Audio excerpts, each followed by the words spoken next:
Dahlias are one of my favorite flowers. The range of colors and shapes and sizes that you can get are endless, and they are mega producers in the late summer and early fall. The best thing about dahlias is that the one tuber that grew the one plant multiplies into many tubers by the end of the season. So all you have to do is dig them up and give them proper winter storage to have multiple tubers in the spring. I'm here at one of our fields where we store all of our tubers in an old ice house. So I'm going to demonstrate how you would wash, divide, and pack tubers for winter storage. Here we go.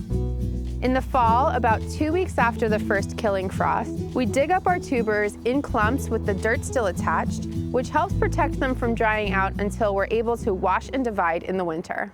Labeling is really important. We keep track in multiple ways. We have a stake in the crate that we end up using in the field with the name of the variety, as well as some flagging tape so that when they're all stacked up, we can see where everything is. The goal is to get as much dirt off the tuber as possible. Working one clump at a time, I'm gonna place it on the table, get my initial dirt off, and then using my jet feature, really get in between the cracks.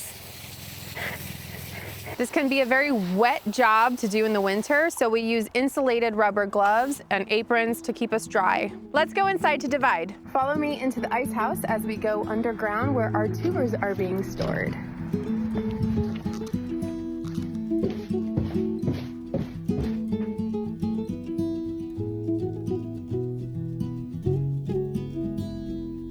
I'm underground in an old ice house that was part of an 1800s family farm where we now store our tubers. Any subterranean cellar is ideal for tuber storage. It has to stay between 40 and 50 degrees and 70% humidity or higher. Let's start dividing these tubers. I've got a lot of clumps here, and I'm gonna initially start by cleaning them up, getting any broken bits off the clump, trimming back all of these little roots. So now that I've cleaned up all the little bits and cut off any of the broken or damaged tubers, I'm going to start dividing them. The idea is you wanna have a nice, healthy tuber attached to a part of the neck of the clump. The neck is where all the eyes will develop. The eye is important because that's where your plant is gonna grow out of, and the tuber is important because it provides the nutrients and life source that the plant needs until it's above ground. I first examined the clump to see where I can get the most tuber to neck connections and make my cuts accordingly. I want to make sure that each tuber has enough of a neck where an eye can develop so that I can get a nice healthy plant.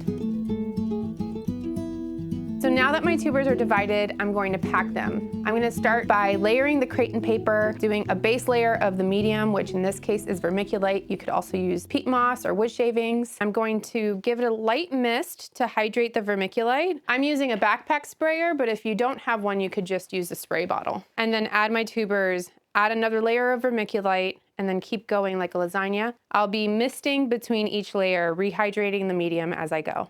I want to ensure that the tubers are not touching so that if one of them rots or gets moldy, it's not going to mold out the rest of the group.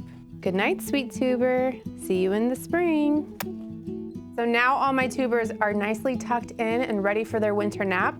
I'm going to cover it with paper, mist it one more time, and then add it to my stack, making sure my crate is labeled. Using some flagging tape, I'm going to write the name of the variety and attach it to my handle so I can see it from the side while it's stacked.